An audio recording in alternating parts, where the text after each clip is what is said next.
derived quantities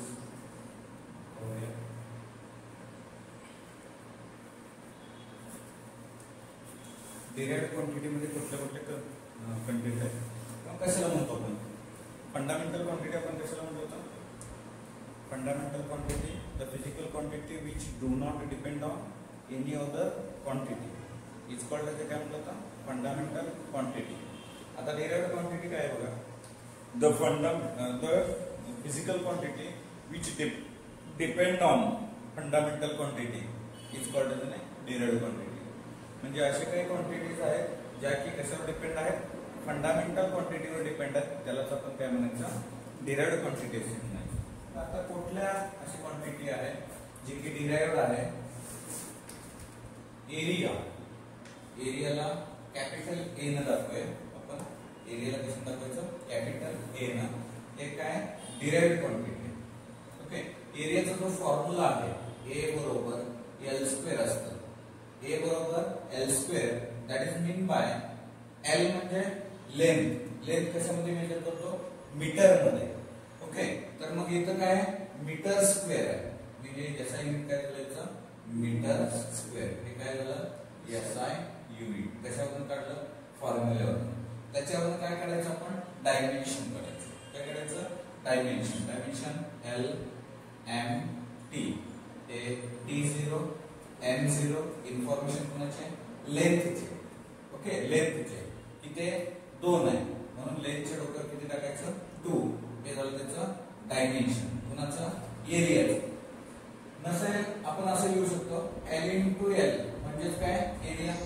मग डायमेन्शनला थोडं detail मध्ये सॉल्व करायचं असेल तर आपल्याला L M T equal to परत L M T कुठून या लेंथचं A1 A0 0 या लेंथचं A1 A0 0 मग डायरेक्ट आपण कसं लिहिता येईल L1 + 1 M0 T0 देन मग आपल्याला कसं लिहिता येईल L2 M0 T0 अशा पद्धतीने आपण याला सिंपली सॉल्व करू शकतो सोडवू शकतो.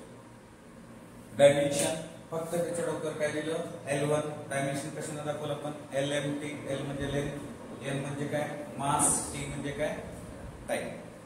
ओके सो हे अशा पद्धतीने आपल्याला काय असेल हे एरियाचं असेल. जर मी लिहिलं व्हॉल्यूम दुसरं कोणतं घेतलं व्हॉल्यूमला कशाने दाखवायचं V न मग व्हॉल्यूम V बरोबर L × L कधी असतं LBH.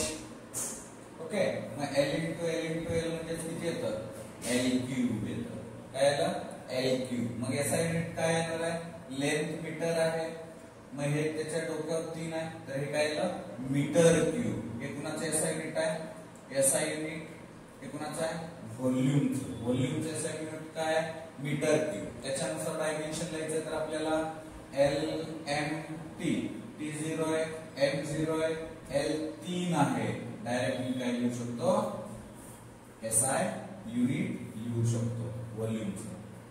एवढं समजलंय काही अडचण हा ठीक आहे. सो 3 नंबरचं आपल्याला 3 नंबरचं काय आहे बघा 1 नंबरचा एरिया 2 नंबरचं व्हॉल्यूम 3 नंबर आपल्याला आपण समजा त्याच्या पुढचं घेतलं स्पीड काय घेतलं आपण speed is equal to distance upon time असतो. स्पीड बरोबर काय असतं डिस्टन्स अपॉन टाइम. हे याचा फॉर्म्युला परत हे फॉर्म्युला झाला स्पीडचा. ओके सो याला असं लिहू शकतो D/T. ओके याचं एसआय युनिट मला लिहायचं एसआय युनिट कसं लिहायचं बघा S बरोबर हे बघा डिस्टन्स कशामध्ये मेजर करणार आहे मीटर टाइम कशामध्ये मेजर करणार आहे सेकंड. मग याचं एसआय युनिट लिहित असताना एसआय युनिट कसं लिहायचं बघा याला लिहिताना कसं दाखवायचं मीटर पर सेकंड कसं लिहायचं याला मीटर पर सेकंड. त्याने डिवाइडला काय म्हणायचं पर. काही ठिकाणी काही प्रॉब्लेम मध्ये याला असं लिहू शकतो मीटर सेकंडच्या डोक्यावर -1. समजायला लागले काही अडचण नक्की या डिराइव्ड क्वांटिटी खूप महत्त्वाच्या आहेत. काही मी तुम्हाला देणार आहे ते तुम्हाला सोडवायचे त्याच्यामुळे पूर्णपणे नीट लक्ष द्या. पुढं काय म्हणते बघा, याचं डायमेन्शन काढायचं आपल्याला. काय काढायचं आहे? डायमेन्शन कसं काढायचं? एस बरोबर MLMT खाली लिहितो LMT पहिल्यांदा लिहून काढू. न्यूमरेटरला इन्फॉर्मेशन कुणाचे? डिस्टन्स मीटर स्क्वेअर आहे का? नाही, फक्त मीटर आहे म्हणून डोक्यावर किती लिहिलं? 1 L1 आहे. M ची 0, T ची 0 कारण काहीच नाही त्याची इन्फॉर्मेशन, फक्त वरच्या साईड. डिनॉमिनेटरला इन्फॉर्मेशन कुणाची आहे? टाइमची 1 A0 0. कंपल्सरी काय दाखवायचं डायमेन्शन लिहिताना? स्क्वेअर ब्रॅकेट दाखवायचं. काय दाखवायचं? Square bracket. आता मला याला इथं बघा L1 हे L वर गेलं तर 0, M0 AM0 -0 लिहिता येत नसतं. ओके, हे T0 या T ला वर नेलं -1 झालं. काय झालं? -1. म्हणून कॅल्क्युलेशन कसं करायचं? 1 + 0 1, 0 + 0 0, 0 - 1 -1. मग आपल्याला याचं डायमेन्शन काय आलं रे बाळांनो? L1 M0 T -1. त्याला शॉर्टली कसं लिहायचं सर? त्याला शॉर्टकट कसं लिहायचं? त्याला शॉर्टली कसं लिहायचं? इथं बघा डायरेक्ट असं लिहायचं LMT. हे लिहिलं. इन्फॉर्मेशन वरची कुठली आहे? लेंथची. ओके, लेंथची. इथं मास आहे का? नाही. टी कुठं आहे? खाली आहे. त्याला डायरेक्ट वर लिहायचं झालं तर -1. समजलं? डायरेक्ट कसं लिहायचं? याच्यावरून इकडे जाता आलं पाहिजे, इकडून इकडे येता आलं पाहिजे. नक्की. पुढचं वेलॉसिटी. कुठलं? वेलॉसिटीला कशाने दाखवायचं? V. वेलॉसिटीचा फॉर्म्युला काय आहे? वेलॉसिटी बरोबर डिस्प्लेसमेंट अपॉन टाइम. म्हणजे V बरोबर x/t. Okay, x/t. आपल्याला परत हे याचे असाइनमेंट काय येणार आहे? SI unit. हे डिस्प्लेसमेंट कशामध्ये असतं? मीटर. टाइम कशामध्ये असतं? याच्यासारखंच आहे. मग याच्यासारखंच आहे म्हणजे डायमेन्शन पण काय येणार आहे? डायमेन्शन. बोला डायमेन्शन काय असायला पाहिजे? L1 M0 T -1. हे सेम आहे ना, काही चिंतेच नाही आहे. ओके, हेच इकडे लिहायचं. जर मी त्याच्या पुढचं घेतलं बघा, प्रत्येक डिपेंडन्सी कशी आहे? एरिया आहे, व्हॉल्यूम आहे. हे कुठनं? हे काल घेतलं होतं आपण, मीटरचं आणि टाइमचं, लेंथचं आणि टाइमचं. हे काय? हे पण तेच आहे ना. मग ऍक्सलरेशन. त्याच्यानंतरचं कुठलं आहे? ऍक्सलरेशन. आता तुम्ही सांगायचं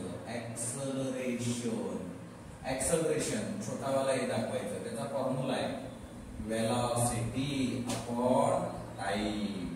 वेलॉसिटी अपॉन टाइम म्हणजे A बरोबर V/T. A बरोबर V/T. ओके, सो A बरोबर V/T जर लिहिलं तर मग आपल्याला SI युनिट कसं लिहायचं? SI युनिट वेलॉसिटीचं काय रे? SI युनिट इथे आहे बघा, मीटर पर सेकंड. मी इथं लिहिलं. काय लिहिलं? Metre per second. टाइमचं काय आहे? सेकंड. मग ह्या सेकंडला खाली आणायचं. मीटर सेकंड इंटू सेकंड म्हणजे काय होतं? Metre upon second square. म्हणजे SI unit metre per second square. काय लिहिलं आपण? Metre per second square. Dimension काय लिहिणार सांगा बघू? डायरेक्ट सांगू शकता डायमेन्शन डायरेक्ट सांगू शकता. एकतर असं सोडवा किंवा डायरेक्ट सांगा. डायरेक्ट कसं सांगायचं? Dimension LMT. हे मीटर एकच आहे. मास आहे का? नाही. टाइम कुठं आहे? खाली आहे. किती आहे? 2 आहे. वर नेल्यावर काय होतं? मायनस. म्हणून ते किती लिहू? -2. हे काय झालं? डायमेन्शन. समजतंय का? Okay, right.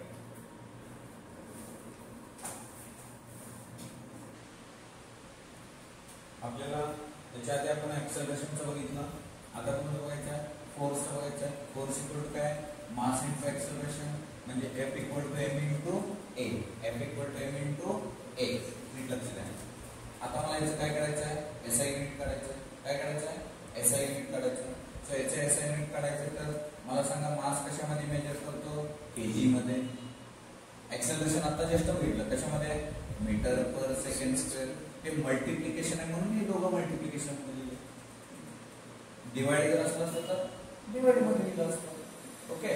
और याचं दुसरं SI युनिट काय, न्यूटन. फोर्सचं दुसरं SI युनिट काय, न्यूटन. हे लक्षात ठेवावं लागेल. हे काय, kg metre per second square. याच्यावरून आपल्याला डायमेन्शन काढता येईल. कसं काढायचं, मी पहिल्यांदा स्टेप बाय स्टेप सांगतो. पहिल्यांदा कसं सांगतो, स्टेप बाय स्टेप. इकडे बघा,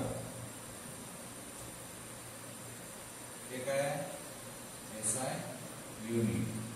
step by step dimension L M T. पहिला लिहून घेऊया असं, L M T. दोन काय घेतले, दोन क्वांटिटी फिजिकलच्या म्हणून दोन लिहिले. ओके.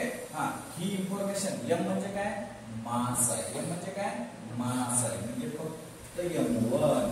इथं जर स्क्वेअर वगैरे इथं बघ kg कशाचा आहे, मासचा. हे 0 हे 0. इकडे बघायचं नाही, इकडे बघायचं फॉर्म्युला. ओके. आता इथं आताच बघितलं बघा ऍक्सेलरेशनचं. बघा काय आहे ऍक्सेलरेशनचं, L1 m0 t मायनस. इथपर्यंत काय अडचण नाही का, नक्की नक्की. हा, पुढं L m t 0 plus 1 0 plus 1 1 plus 0 1 plus 0 0 minus 2. पुढं 0 प्लस 1 1 1 प्लस 0 1 0 मायनस 2. काय आहे सांगा, L1 M1 T मायनस 2. कुणाचं आहे, फोर्सचं डायमेन्शन आहे. काय आहे, फोर्सचं डायमेन्शन आहे. परत परत डायरेक्ट काढायचं, डायरेक्ट काढायचं. SI युनिट वरून काढायचं. कशावर काढायचा, SI युनिट वरून डायरेक्ट काढायचं. मी लिहितो L M T. ओके. नीट लक्ष द्या. ही प्रोसेस पुढे जसं जसं अवघड येतात ना त्यावेळेस ही प्रोसेस काढण्याची. ओके. डायरेक्ट कसं काढणार, kg म्हणजे मास आहे M1, मीटर म्हणजे लेंथ आहे L1, सेकंड स्क्वेअर म्हणजे टाइम आहे, टाइम. पण हे खाली आहे पर म्हणजे भागाकार. पर म्हणजे काय, भागाकार. डिवाइड म्हणजे मायनस. समजलं का, काही अडचण, बरं पुढचं बघू अजून एक. ओके. हा, प्रेशर P बरोबर फोर्स अपॉन एरिया. P बरोबर काय, फोर्स अपॉन एरिया. फोर्सचं SI युनिट काय, P. प्रेशर, आता मी इथं लिहितो SI युनिट. SI युनिट मी इकडलं वापरणार आता. ओके. काय आहे, न्यूटन भागिले एरियाचं काय बघितलं का आपण, मीटर स्क्वेअर आहे एरियाचं.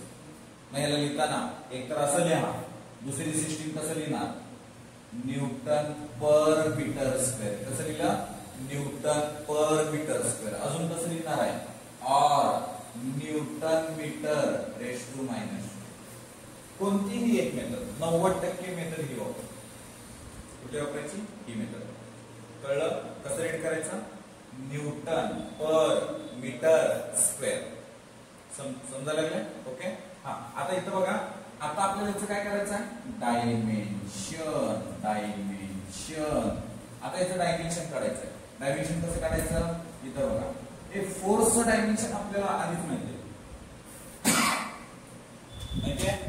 लिहू इथं L1 M1 T मायनस.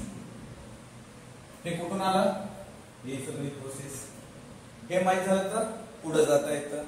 मग आता आपल्याला हे माहित आहे, डिवाइड बाय काय आहे, एरियाचं बघा, बघून सांगा मला. L2 T0. इथपर्यंत काय व्हायचं, आपण आता हे टर्म वर पाठवायचं. म्हणजे L1, L च्या शेजारी L, हे वर नेलं मायनस.